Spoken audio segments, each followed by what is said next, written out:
Okay, now it's working. So we're not quite there yet, but does it setting up?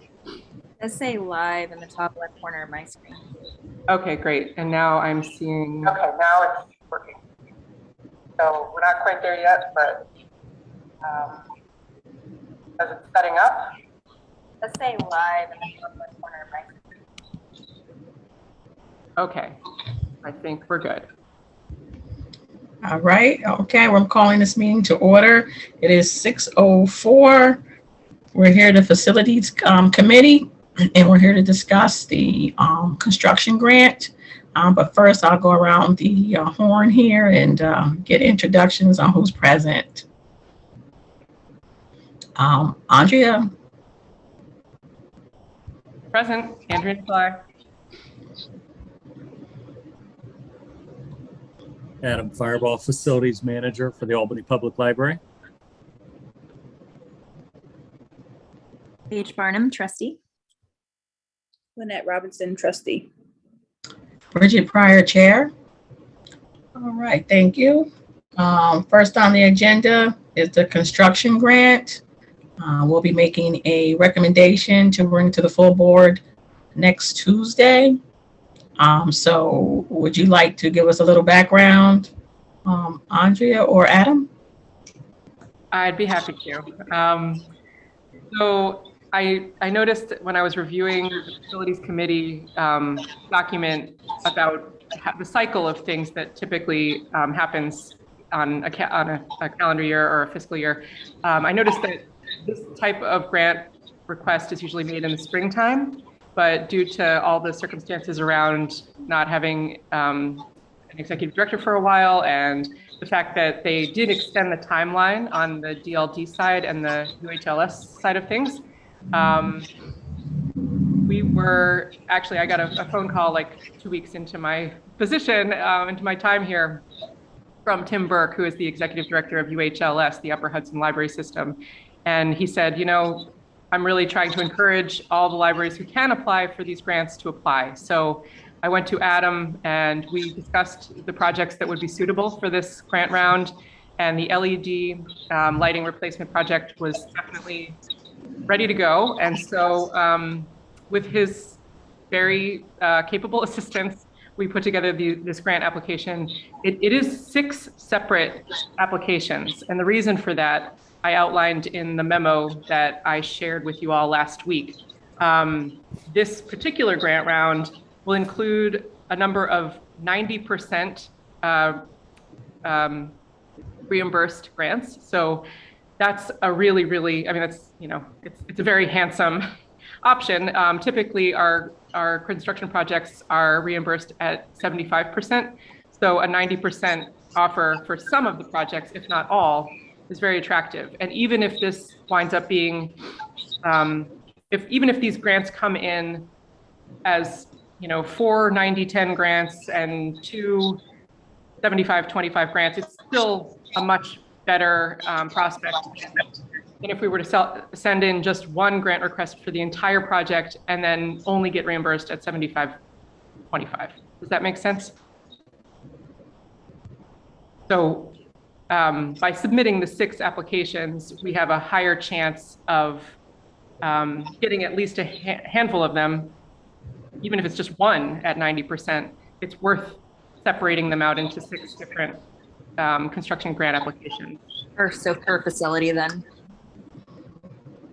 Per facility. Yeah, so the grid that I showed in the memo outlines the total quoted cost per facility, and that's where you can see the breakdown. And the cost projection grid, moving on from the total quoted cost, outlines what this breakdown would be if the grants came in at 75%, or if between 1 and 6 came in at 75%. And then the final 2 columns are the 90%, 10% breakdown, so that you can see all the different scenarios we're looking at. So that bottom line gives you the range. So we could be paying between $30,334 and $75,837, give or take. So that's the That's the idea. And the project description is also included in the memo. I would invite any questions about Adam's description. He wrote these descriptions for the grant proposal. So if you have any questions about the LED project or what we're proposing, right ahead. Overall, just a minute, I'm going back and forth to the memo. Overall, though, what's the projected savings for the library if you install the LED lighting? I don't have the projected savings in dollars, but Adam, if you want to speak to the energy savings. Okay, so I don't have the numbers in front of me. I can pull them. Would you like me to read? It's over the course of 5 to 9 years usually for a quick answer. Oh, I know. I mean, I'm just trying to the benefits, which I know there are, just having LED in my house, is a savings, and they last forever in a day. So, this is definitely it would be definitely beneficial for the library to obtain this grant. So, I don't see where anything else. Does anyone else have any questions or concerns? I have a question that is more just sort of, I mean, you may not have the answer to this, but so in like cycling out new lighting fixtures, do we know like what happens to the fixtures that we retire? Like, just out of curiosity, do you know where they end up in the waste stream? If it's like, yeah, as part of this grant, we know that like there's a consciousness about what happens to this material. Just curious what happens to it. Yeah, that's a really, really important question. And that was a question I had for Adam as well. And when we were looking through the quoted or the proposal that we received from Big Shine, the vendor that we got the quote from, disposal costs or disposal considerations are considered as part of the proposal, the overall proposal. So the vendor would be removing the old lighting and recycling it or disposing of it in an environmentally responsible manner. That would be part of our spec going forward.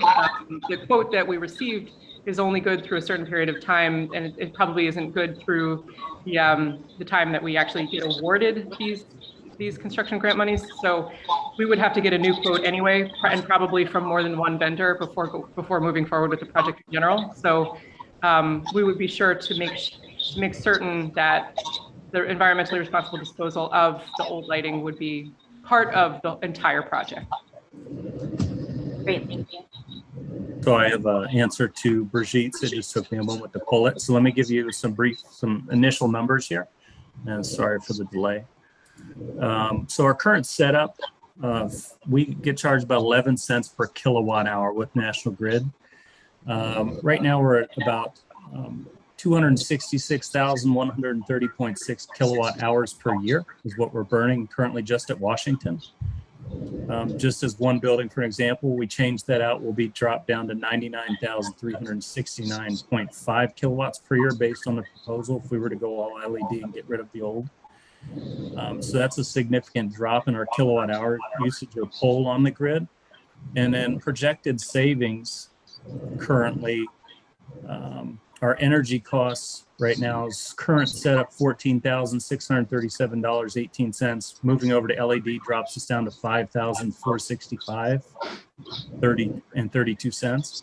So there's an initial savings there, and then year over year, it just increases over time. But that's just an initial off the proposal based on the assessments that we've had based on our current 11 cents per kilowatt hour that we're using.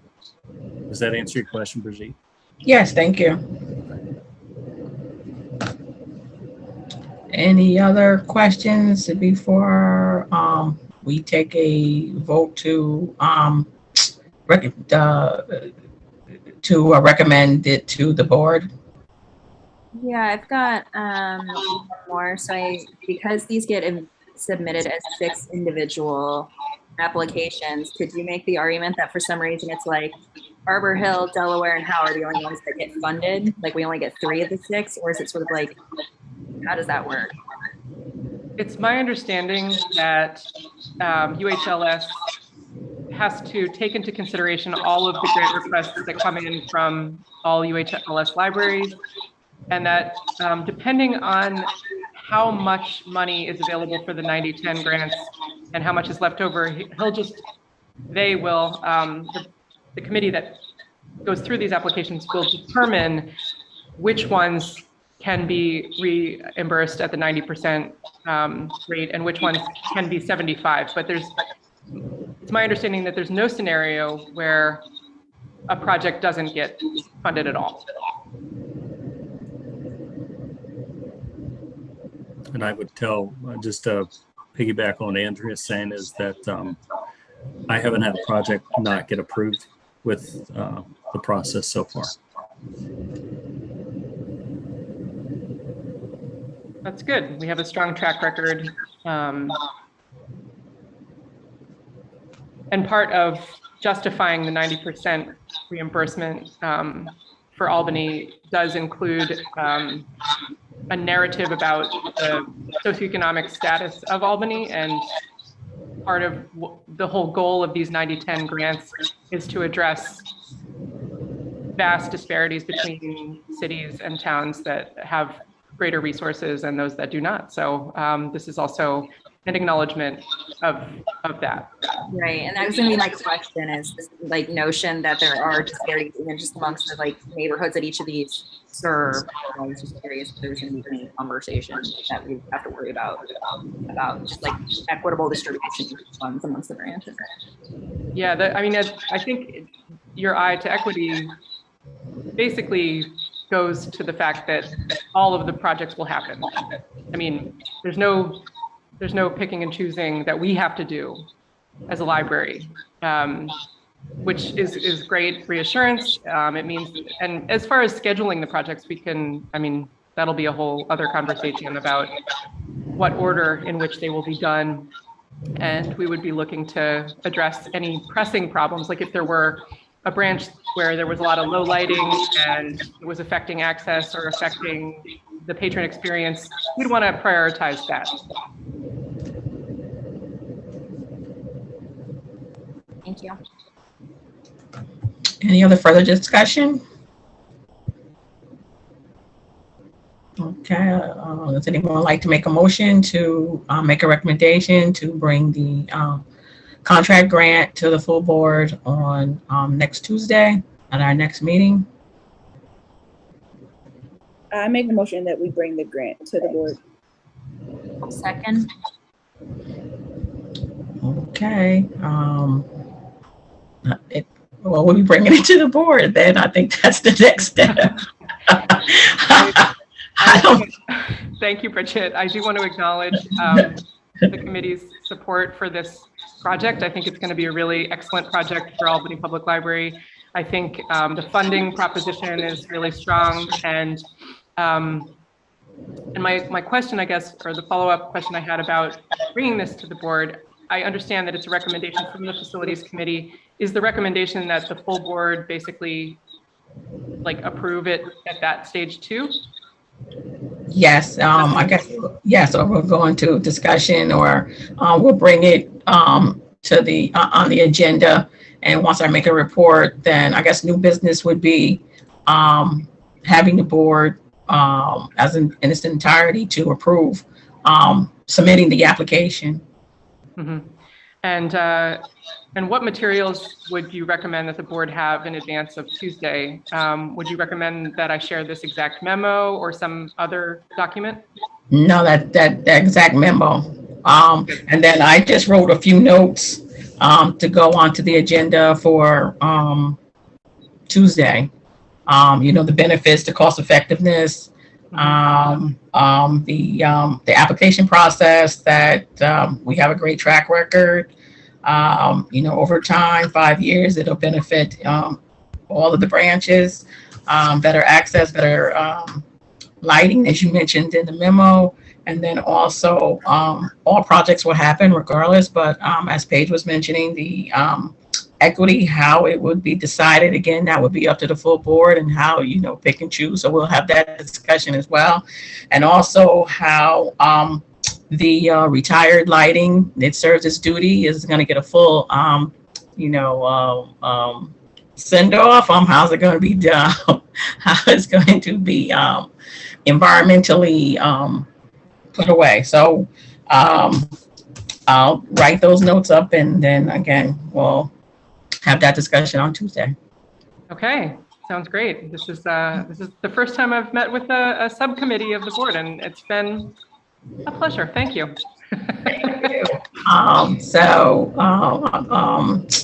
Unless there's any other business that we have to take care of, I make a motion to adjourn. Second. Or someone else. I guess someone else makes the motion to adjourn. I don't make the motion. So can I get a motion to adjourn the meeting? Motion to adjourn at 6:19. Second. Okay, we're adjourning at 6:19. Thank you so much. Nice meeting you all. All right, thank you. See you next Tuesday.